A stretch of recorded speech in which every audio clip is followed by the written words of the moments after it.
എല്ലാ കൂട്ടുകാർക്കും പുതിയൊരു വീഡിയോയിലേക്ക് സ്വാഗതം. എൻ്റെ കുക്കിങ്ങും ദിനചര്യകൾക്കുമൊപ്പം നിങ്ങൾക്ക് ഉപകാരപ്പെടുന്ന ചില അറിവുകൾ പങ്കുവെക്കാനാണ് ഈ വീഡിയോ. പറയുന്ന കാര്യങ്ങൾ മാത്രം ശ്രദ്ധിക്കുക. വിഷ്വൽസ് ശ്രദ്ധിക്കേണ്ടതില്ല. എഡ്യൂക്കേഷണൽ പർപ്പസ് മാത്രം ഉദ്ദേശിച്ചുള്ള ഈ വീഡിയോ കല്യാണം കഴിച്ചവർ മാത്രം കാണാൻ ശ്രമിക്കുക. വീഡിയോ ഉപകാരപ്രദമാണ്, മറ്റുള്ളവരും അറിയേണ്ടതാണ് എന്ന് തോന്നുന്നുവെങ്കിൽ ഷെയർ ചെയ്ത് സപ്പോർട്ട് ചെയ്യാൻ മടിക്കരുത്.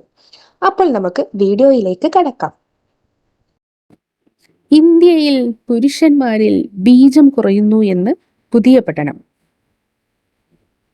അതേക്കുറിച്ചാണ് ഈ വീഡിയോ നിങ്ങൾക്കായി ഇന്ന് ഷെയർ ചെയ്യുന്നത്.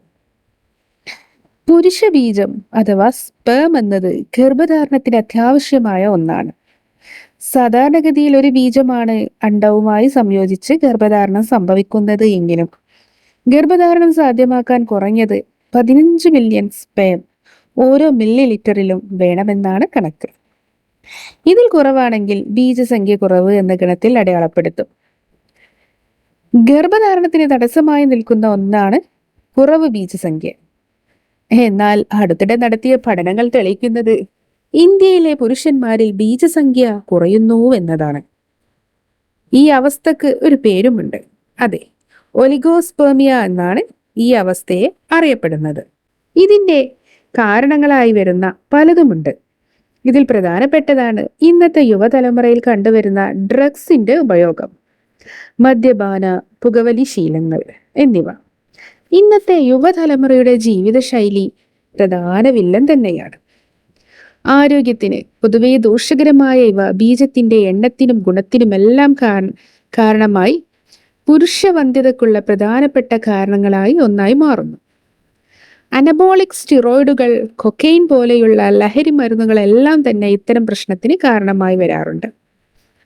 ഇതുപോലെ ഇന്നത്തെ ഭക്ഷണ രീതിയും പ്രധാന വില്ലനാണ്. കൃത്രിമ ചേരുവകളും അനാരോഗ്യകരമായ ഭക്ഷണശൈലിയുമെല്ലാം ബീജക്കുറവിന് പ്രധാന വില്ലനായി പ്രവർത്തിക്കുന്നു. അനാരോഗ്യകരമായ ഭക്ഷണത്തിലൂടെ വരുന്ന മറ്റൊരു പ്രശ്നമാണ് അമിതവണ്ണം. അമിതവണ്ണമുള്ളവരിലും ബീജസംബന്ധമായ പല പ്രശ്നങ്ങളും കണ്ടുവരാറുണ്ട്. ഭക്ഷണവും വണ്ണവും പരസ്പര പൂരിതമായതിനാൽ തന്നെയും ഭക്ഷണം നിയന്ത്രിക്കുക എന്നതും പ്രധാനമാണ്. ഇതുപോലെ തന്നെ വ്യായാമവും പ്രധാനമാണ്. വ്യായാമക്കുറവ് രക്തസഞ്ചാരം കുറയ്ക്കുന്നു. പുരുഷ അവയവത്തിലേക്കുള്ള രക്തപ്രവാഹം തടസ്സപ്പെടുത്തുന്നു.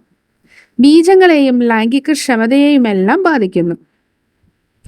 അതുപോലെ സ്ട്രെസ് പോലെയുള്ള പ്രശ്നങ്ങളും ആരോഗ്യത്തെ ബാധിക്കുന്നത് പോലെ പുരുഷ ബീജങ്ങളെയും ബാധിക്കുന്നു. പുരുഷവന്ധ്യതയ്ക്ക് കാരണമാകുന്ന ഇതുണ്ടാക്കുന്ന ഹോർമോൺ പ്രശ്നങ്ങളും മറ്റുമാണ് കാരണം. സ്ട്രെസ്, അമിതവണ്ണം പോലെയുള്ള പല ആരോഗ്യാവസ്ഥകൾക്കും കാരണമാകുന്ന ഒന്നാണ്. യോഗ, മെഡിറ്റേഷൻ പോലെയുള്ള കാര്യങ്ങൾ ഇതിന് പരിഹാരമായി പറയുന്നുണ്ട്. സ്ട്രെസ് നിയന്ത്രിച്ച് നിർത്തുക എന്നത് ശരീരത്തിന്റെ ആകെയുള്ള ആരോഗ്യത്തിനും അത്യാവശ്യമാണ്. അതുപോലെ ചിലതരം രോഗങ്ങളും ഇവക്ക് കഴിക്കുന്ന മരുന്നുകളും ബീജപ്രശ്നങ്ങൾക്ക് കാരണമാകാറുണ്ട്. ഇതിന് പരിഹാരവും മെഡിക്കൽ സഹായം തേടുക എന്നതാണ്. വൃഷ്ണങ്ങൾ ചൂടാകുന്നതും പുരുഷന് വന്ധ്യതക്കുള്ള പ്രധാനപ്പെട്ട കാരണങ്ങളിൽ ഒന്നാണ്. ബീജക്കുറവിന് നേരത്തെ പറഞ്ഞ പോലെ പല കാര്യങ്ങൾക്കും നമുക്ക് തന്നെ പരിഹാരം കാണാവുന്നതാണ്. ഇതിനുള്ള ചികിത്സയും ഇന്നത്തെ കാലത്ത് ലഭ്യമാണ്. ശസ്ത്രക്രിയ, ഹോർമോൺ ചികിത്സ തുടങ്ങി പല വഴികളും ഇതിനായി ഉണ്ട്. ഇതിന്റെ കാരണം കണ്ടെത്തി ചികിത്സിക്കുക എന്നതാണ് ഇതിന്റെ പ്രധാനം.